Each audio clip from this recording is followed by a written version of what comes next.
யார் கவலையோடு தன் வாழ்வில் இருக்கக்கூடிய பிரச்சனைகளுக்கு விடை தேடி இந்த சூராவை திறந்து படிக்கிறாரோ, இன்ஷா அல்லாஹ் அல்லாஹுடைய அருளால் இந்த சூராவுடைய முடிவில் அவருடைய வாழ்வின் கவலை நீங்கும், அவருடைய பிரச்சனைகளுக்கு விடையை அவர் தெரிந்து கொள்வார். ஏனென்றால் இந்த சூரா இறக்கப்பட்டது யாருக்கு? யாருக்கு? குர்ஆன் யாருக்கு இறக்கப்பட்டது? முஹம்மது ரசூலுல்லாஹ் ஸல்லல்லாஹு அலைஹி வஸல்லம் அவர்களுக்கு இறக்கப்பட்ட இந்த சூரா அவர்கள் கவலையோடு அவர்கள் பிரச்சனைகளுக்கு விடை தேடி இருந்த நிலையில்தான் அல்லாஹ் ரப்புல் ஆலமீன் நபி யூசுப் அலைஹிஸ்ஸலாம் அவர்களுடைய சூராவை இறக்கி அவர்களுடைய கவலையை அல்லாஹ் நீக்கினான். அவர்களுடைய பிரச்சனைக்கு அல்லாஹ் விடையை தந்தான்.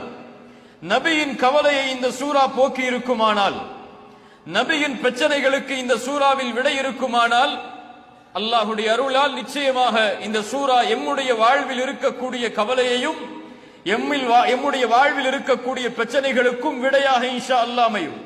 அல்லாஹ் ரப்புல் ஆலமீன் அல்லாஹ்வுடைய தூதருக்கு இறக்குகிறான் அலிஃப் லாம் ரா சூரா யூசுஃபை. இதோ நபியே, உங்களுடைய கவலைக்கு மருந்தை அல்லாஹ் கொடுக்கிறான். நீங்கள் எப்படி சோதிக்கப்பட்டீர்களோ அது போலவே உங்களுக்கு முன்னால் அனுப்பப்பட்ட அந்த நபியும் சோதிக்கப்பட்டிருக்கிறார். எப்படி அவர் வாழ்வில் தன்னுடைய சோதனையில் வெற்றி கண்டார், படிப்பினை பெற்றுக் கொள்ளுங்கள். அல்லாஹ் சோதிப்பான், இதை உணர்ந்தே ஆக வேண்டும். அல்லதி خلقல் மௌத வல் ஹயாத லியப்லுவக்கும் அய்யுக்கும் அஹ்ஸனு அமலா. அல்லாஹ் வாழ்வையும் மரணத்தையும் படைத்ததன் நோக்கமே உங்களை சோதிப்பதற்காகத்தான். சோதனையிலிருந்து யாரும் விதிவிலக்காக மாட்டார்கள்.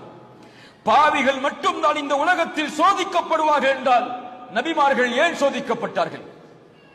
அல்லாஹ்வுடைய